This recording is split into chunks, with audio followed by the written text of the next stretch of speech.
Gloria a Dios. Padre, te damos gracias en el nombre de Jesús. Gracias por este tiempo, Señor, que estaremos transmitiendo, compartiendo tu palabra, tu verdad. Gracias.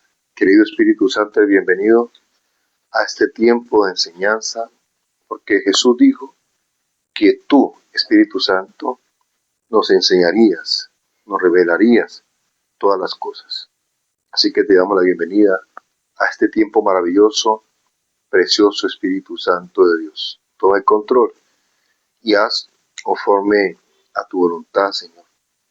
Te alabo y te bendigo en el nombre de Jesús. Gloria a Dios. Damos gracias a Dios por esta nueva entrega en este tiempo, ya aquí en nuestro canal, la cual estamos enseñando la palabra en nuestro tiempo de vuelta al Evangelio, Cristo crucificado.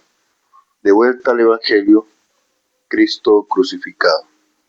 Y espero que usted pueda ser edificado, edificada con este tiempo, esta palabra, y que pueda compartir también con otras personas esta enseñanza.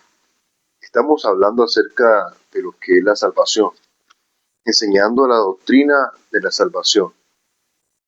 Y quiero, a manera de introducción, decirle que la mayoría de creyentes no comprenden todavía a plenitud lo que significa ser salvo, ya que la salvación que se nos ha enseñado tiene que ver más con ir al cielo, ¿no? Y no estoy diciendo que no sea así, de hecho, el cielo pues es nuestro mayor anhelo. Y qué mejor que estar en la presencia de nuestro Dios para siempre, gozar de las glorias eternas. Pero mientras que vamos al cielo, tenemos que entender y descubrir el otro 95% de lo que significa ser salvo. El otro 95% que la iglesia aún todavía, al menos parte de ella, no le es enseñado, ya que esta palabra, este tema, esta enseñanza, se ha dejado más que todo es para los seminarios, ¿sí? Para aquel que va a ir a un instituto bíblico, esta persona es que conocerá allá las doctrinas de la salvación, pero vienen del instituto bíblico, vienen del seminario, vienen de aprender acerca de la teología de la salvación, y uno no ve que le enseñen al pueblo. Y esto no es solamente un tema de instituto bíblico, este es un tema que cada creyente necesita saber qué es ser salvo, qué significa ser salvo. Es más, una de las mayores cosas o doctrinas que nos deben amar, nos deben llevar a nosotros a amar a Jesucristo, realmente es conocer lo que Jesucristo hizo por mí y por ti cuando Él murió en el Calvario, cuando Él murió en la cruz. Y de eso es precisamente que queremos hablarle a usted. El día de ayer estuve hablando acerca de la salvación, pero estuve enfocado más en el Antiguo Testamento. He estado hablando acerca de que el término salvación viene del hebreo yesa, que significa liberación de toda limitación y los medios para llegar a ella. Hoy quiero enfocarme un poco en estos 20 minutos. Estamos trabajando 20-25 minutos para que usted pueda digerir poco a poco esta palabra. Y que vamos a hablar de la salvación, la connotación, qué significa ser salvo, o cuál es la connotación de la palabra salvación en el Nuevo Testamento. Y quiero leerte para eso una definición. En el Nuevo Testamento comenzamos con la observación general de que en buena medida el uso religioso de una liberación moral y espiritual se vuelve totalmente dominante en lo que respecta al concepto de la salvación. Te vuelvo otra vez a leer este concepto maravilloso. En el Nuevo Testamento comenzamos con la observación general de que en buena medida el uso religioso de una liberación moral y espiritual se vuelven totalmente dominantes en lo que respecta al concepto de salvación. O sea, que en el Nuevo Testamento explicaban, enseñaban que Dios liberaba moralmente e espiritualmente al hombre, ¿ya? Que cuando se hablaba de salvación, que cuando se hablaba de ser salvo, el uso del Nuevo Testamento tenía que ver con una liberación moral y una liberación espiritual. Quiero leer acá, un momento, déjame leerle acá.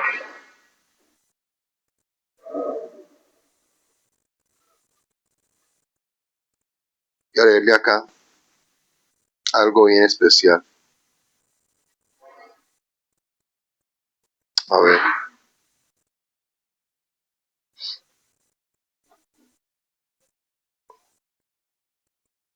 Quiero leerle acá, a ver.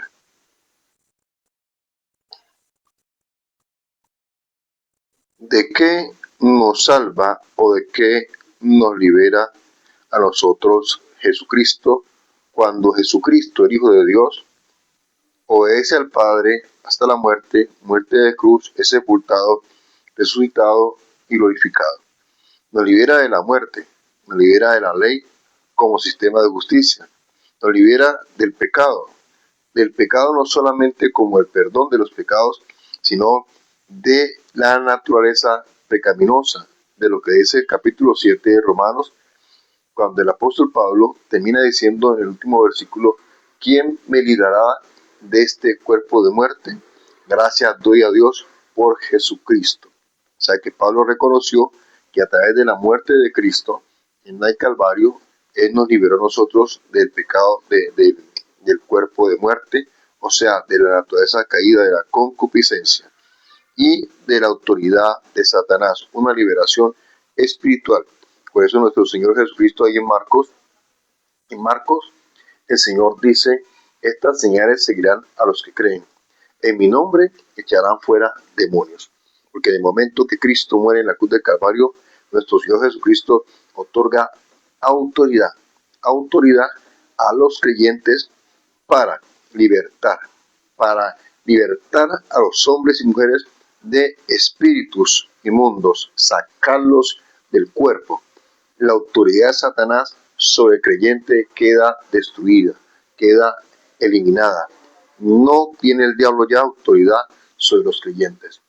La Biblia dice que el mundo entero está bajo el maligno, el mundo entero, pero no nosotros.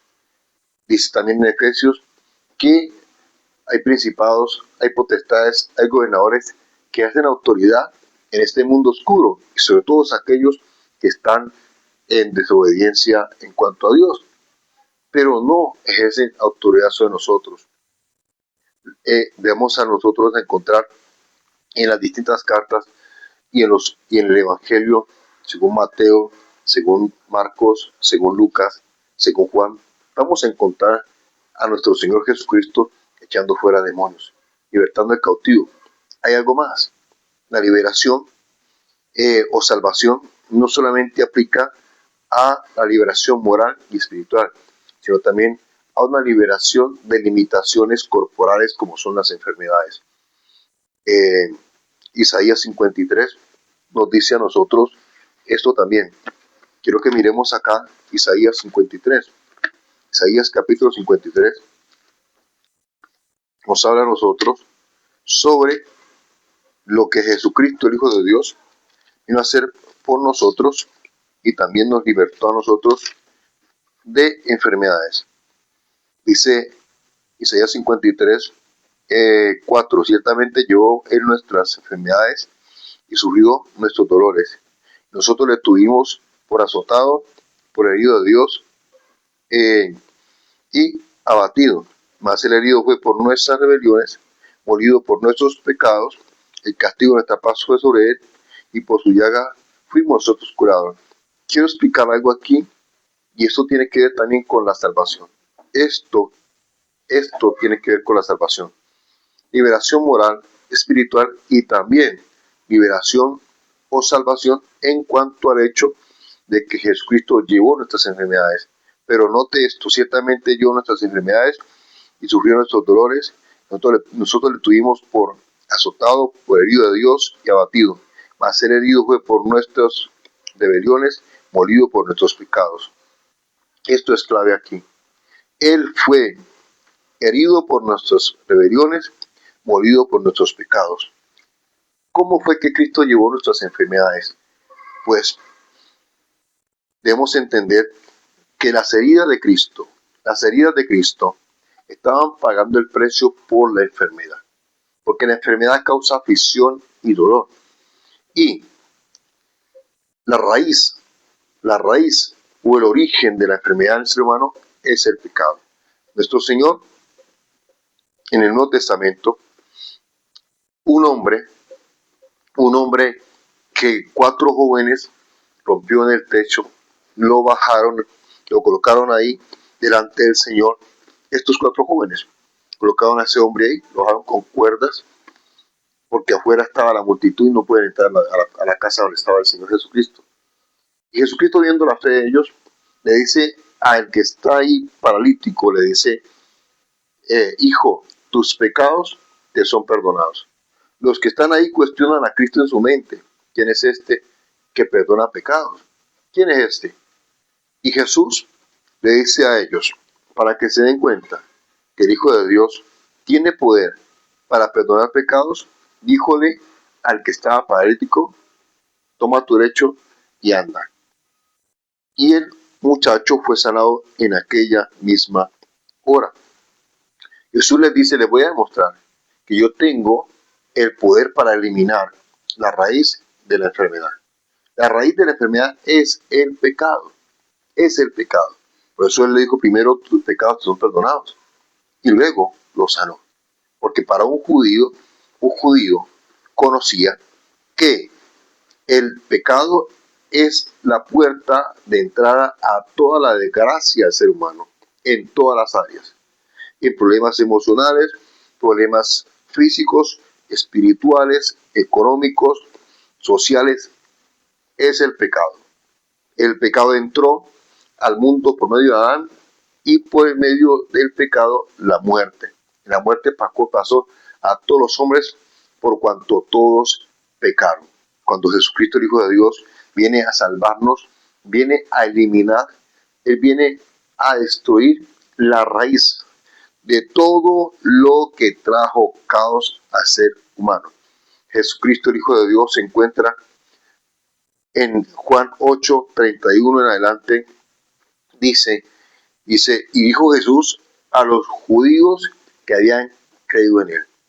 Dice, si ustedes permanecieren en mi palabra, ustedes serán verdaderamente mis discípulos y conocerán la verdad, y la verdad les hará libre. Y ellos dicen, ¿cómo dices tú que somos esclavos? Que seremos libres, perdón. Si nosotros somos descendientes de Abraham, si nosotros somos hijos de Dios. Y Jesús, de hecho, les dice a ellos, todo aquel que practica el pecado, esclavo del pecado. Pero si el Hijo libertare, hablando de sí mismo, ustedes serán verdaderamente libres. Y más adelante, en el mismo orden, en Juan 8:40, es 8:44, nuestro Señor Jesucristo le dice a ellos, ustedes son de vuestro padre el diablo, porque los deseos de vuestro padre queréis hacer. Él ha sido homicida desde el principio y nunca permaneció en la verdad, porque cuando habla mentira, de suyo habla, puede ser mentiroso y padre de mentiras. Hay personas que dicen que Jesús llamó a los fariseos, a los opositores, a sus enemigos, los llamó hijos del diablo. No, Jesús, a quien les dijo hijos del diablo, fue a los discípulos, a los creyentes, a los que habían creído en él. ¿Por qué les dice eso? Porque Jesús, ahí en Juan 8, 31, 32, 33, 34, todos esos textos, le está revelando el problema del ser humano. Le dice, ustedes son esclavos del pecado. ¿Dónde quedaron esclavos? Cuando Adán pecó. Jesús está tratando de revelarle a esos discípulos su muerte en la cruz del Calvario. Si el Hijo libertare, seréis verdaderamente libres y conocerán la verdad y la verdad les hará libres. Jesús está revelándoles que Él ha venido para libertarlos a ellos, no del cautiverio romano, sino del poder del pecado y de la naturaleza caída a la cual cargaban en el cuerpo. Por eso es que en Juan 8:44, nuestro Señor Jesucristo, una vez más, Ahí les dice, ustedes son hijos del diablo porque el deseo del diablo, pues, ustedes quieren hacer. El deseo les está revelando otra situación del ser humano. Esa palabra deseo en el griego es la palabra concupiscencia. Es la palabra que la traducción de esa palabra es inclinación continua hacia el mal. Jesús le está revelando a ellos, ustedes tienen un problema de naturaleza en ustedes. Satanás los engendró. Cuando Adán y Eva pecaron, ya Pablo explica mejor esto, digamos lo explica mejor, no porque el Señor lo haya explicado mal, sino que Pablo lo explica, a ver, el Espíritu Santo lo lleva a Pablo a revelar más del asunto, ¿sí? A explicar más de lo que nuestro Señor le quiso decir a los discípulos, ya arreglar más. Y Pablo toma esto y le llama concupiscencia. Pablo toma esto y lo explica en el capítulo 7 de Romanos, cuando Pablo habla de la ley y habla acerca de su naturaleza, que fue eres un esclavo que está vendido al pecado, que aunque su mente dice está bien la ley de Dios, pero su cuerpo dice otra cosa. Pablo explica esto que nuestro Señor Jesucristo está tratando de decirle a los discípulos que creyó en él, a los judíos que han creído en él. Ustedes son hijos del diablo porque tienen el deseo del diablo, quieren hacer. Y una vez más, Pablo explica esto, Santiago explica esto cuando dice, cuando alguno es tentado, no diga que es tentado de parte de Dios, porque Dios no tienta a nadie al mal, ni Dios es tentado por el mal, sino que cada uno es tentado cuando en su propia concupiscencia es atraído y seducido. Está hablando acerca de esa naturaleza caída. El apóstol Pedro dice, como extranjeros y peregrinos, absteneos de los deseos carnales que batallan contra el alma. Deseos carnales que batallan contra el alma. El apóstol Pablo lo dice también en Gálatas, el capítulo 5, versículo 16, dice que nosotros debemos, andar en el espíritu y no satisfacer los deseos de la carne, porque el deseo de la carne se opone al deseo del espíritu. Estos se oponen entre sí.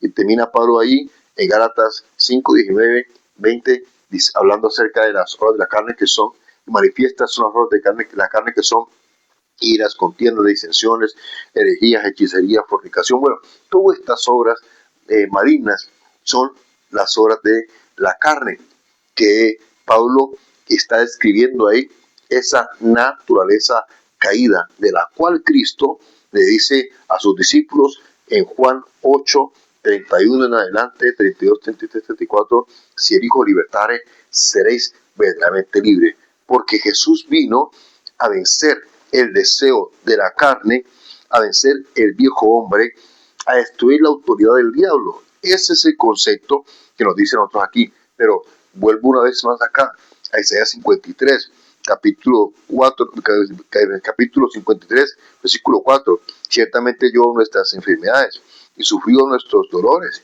Y nosotros le tuvimos por azotado, por herido de Dios y abatido. Mas él herido fue por nuestras rebeliones, morido por nuestros pecados. ¿Qué fue lo que Cristo tuvo que hacer para llevar nuestra enfermedad? Él tuvo que ser morido por lo que causaba la enfermedad. Óyeme bien, Satanás gobierna, su gobierno es manifestado a través de la esclavitud moral, ¿sí? Cuando hace que el hombre se comporte en contravía a la ley de Dios, cuando hace que el hombre infrinja la ley de Dios. Satanás, él realmente gobierna de esa forma. El gobierno de Dios se ha manifestado con amor, con paz, con gozo, con benignidad, con fe, con templanza, con una vida de integridad. Pero el gobierno del diablo es manifestado con robo, con mentira, con adulterio, con fornicación, con lascivia, con toda la maldad. ¿Ya? Esa es la forma de la manifestación del gobierno de Satanás. Todo lo que el ser humano hace, sí, malo, todo viene de una naturaleza que fue inyectada, que fue puesta en Adán. Cuando Adán pecó, él recibió esa naturaleza. El deseo del diablo fue puesto en el cuerpo de Adán. Y es por eso que Adán traspasó esa naturaleza a todos los seres humanos. Cuando Cristo viene Él a cortar de raíz la causa real de nuestras desgracias, la causa real de nuestras miserias, la causa real de nuestra destrucción. Es Cristo que viene ¿a qué? A destruir eso. ¿Cómo lo hace? En la cruz. Lo hace en la cruz. Cuando Él recibe el castigo de nuestra iniquidad, el castigo de nuestra rebelión, el castigo de nuestro pecado. Él recibe el castigo, porque el castigo del pecado ciertamente es la enfermedad, ¿ya? Ciertamente es todas las consecuencias que lleva consigo el pecado. Pero Cristo viene y Él toma todas estas consecuencias y las lleva, ¿ya? Y paga con dolor todo esto. Mas el herido fue por nuestras rebeliones, molido por nuestros pecados, el castigo de nuestra paz fue sobre Él, y por su llaga fuimos nosotros curados. Entonces, esto hace parte también de lo que significa ser salvo. Esto hace parte de lo que significa ser salvo. Por eso Isaías 61 nos dice a nosotros acerca del ungido del Señor, dice esto: el Espíritu de Jehová el Señor está sobre mí, porque me ha ungido Jehová, me ha enviado a predicar buenas nuevas a los abatidos. Esto es evangelio. Me ha enviado a predicar buenas nuevas a los abatidos. ¿Quién es el que abate? Vamos a ver, ¿quién es el que abate realmente al ser humano? ¿Quién es el que abate? ¿Quién es el que realmente hace que el ser humano viva una vida de desgracia? Hechos 10:38 dice: cómo Dios ungió con el Espíritu Santo y con poder a Jesús de Nazaret, y cómo éste anduvo haciendo bienes y sanando a todos los oprimidos por el diablo, porque Dios estaba con él. ¿Sí? O sea, Jesús acá, esto está profetizado. Él vino a dar buenas nuevas a los abatidos. Pero ¿quién es el que abate realmente al ser humano? Satanás es el que abate al ser humano. Y sigue acá. Dice acá: a vendar a los quebrantados de corazón. ¿Quién quebranta el corazón del ser humano? O sea, la mente del ser humano. ¿Quién lleva al ser humano a tener depresión, ansiedad y todos estos problemas mentales? Satanás. Pero Jesús vino a vendar el corazón quebrantado. Eso hace parte de lo que significa ser salvo. Esto hace parte de lo que significa ser salvo. Y no estamos hablando todavía de lo que es la justificación, santificación, expiación, redención, propiciación y una cantidad de doctrinas. Entienda algo en este momento. Mire, aquí se trata de que en la caída, en Adán, todos fuimos constituidos pecadores. Y por ende recibimos todo el mal que el diablo nos daba. Pero en Cristo, según Romanos, el capítulo 5 en adelante, capítulo 5, versículo 1, 2, 3, 4, 5, versículo 19, versículo 17, 18, 19, 20, nos habla a nosotros cómo en Adán todos nosotros recibimos las consecuencias del pecado de Adán, pero en Cristo todos nosotros recibimos las consecuencias o las bendiciones de la obediencia de Cristo. En Adán recibimos todas las consecuencias de la desobediencia de Adán, pero en Cristo recibimos todas las bendiciones de la obediencia de Cristo. Así que aquí estoy leyéndole cómo en Cristo Jesús nosotros, Él quiere restaurar el corazón. Dice: a publicar libertad a los cautivos, a los presos de apertura de la cárcel, ¿sí? Libertad a los cautivos, a los presos de apertura de la cárcel. Todas estas cosas, abatidos, quebrantados, presos, cautivos, es el gobierno del diablo, a la cual Cristo vino a quitarnos de nosotros, a sacarnos a nosotros de eso. Lo dice también Jeremías capítulo, creo que es 33, versículo 6, cuando dice: yo les revelaré abundancia de paz y de verdad. ¿Sí? Abundancia de paz y de verdad, porque es de Dios que viene la paz. Acá Isaías 61:2 dice: a proclamar el año de la buena voluntad de Jehová, el día de la venganza de nuestro Dios. Esta venganza no es contra nosotros, esta venganza es contra el maligno, contra los ángeles caídos, contra la hueste de maldad. ¿Sí? El día de la venganza de nuestro Dios, a consolar a todos los enlutados, a ordenar que los afligidos de Sión se les dé gloria, en lugar de ceniza, óleo de gozo en lugar de luto, manto de alegría en lugar del espíritu angustiado, y serán llamados árboles de justicia, plantío de Jehová, para la gloria suya.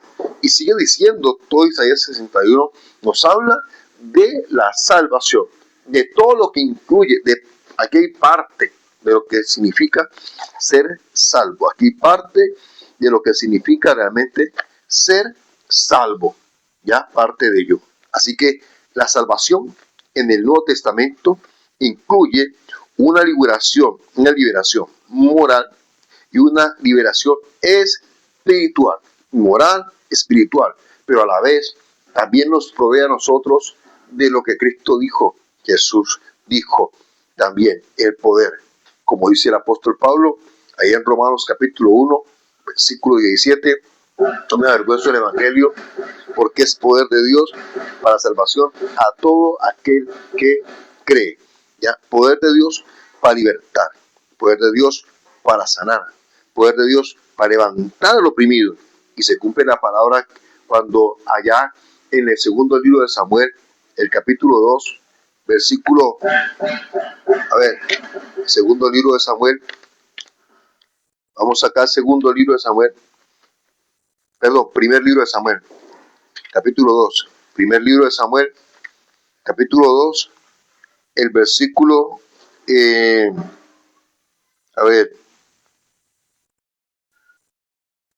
8. Él levanta del polvo al pobre y del muladar exalta al menesteroso, para hacerle sentarse con príncipes y heredar un sitio de honor. Porque de Jehová son las columnas de la tierra, y él afirmó sobre ellas el mundo. Ahí se cumple cómo Dios nos levanta a nosotros de la miseria en todas las condiciones de nuestras vidas, ¿sí? Así que espero que hayan disfrutado de esta entrega, de esta pequeña entrega, de este break de la palabra de la salvación, ¿sí? En Cristo Jesús, nuestro Señor. Es algo muy amplio. Estaremos entregando aparte de esta palabra, pero te pedimos, por favor, comparte. Te habló el apóstol Javier. En este momento, por la gracia de Dios, yo soy el que administro ministerios, el Verbo y el Espíritu. También soy el fundador de esta misión, Casa de Oración Internacional. Y sé que nosotros vamos a llegar a muchas ciudades y países, ¿sí? Porque el Señor lo ha dicho y nos va a levantar para su gloria y su honra. Comparte esta palabra, ¿sí? Comparte esta palabra. Si usted también quiere apoyarnos financieramente, lo puede hacer, escribirnos ahí y después le daremos el número interno, porque queremos tener equipos adecuados para poder nosotros llevar esta palabra de salvación. ¿Sí? No es para nuestro propio provecho o enriquecernos, no. Dios ciertamente nos ha bendecido, pero necesitamos tener recursos para tener cada vez equipos más adecuados para poder nosotros llevar la palabra de salvación, predicar a Cristo crucificado. Así que muchas gracias y que el Padre te bendiga en el nombre de Jesucristo el Señor.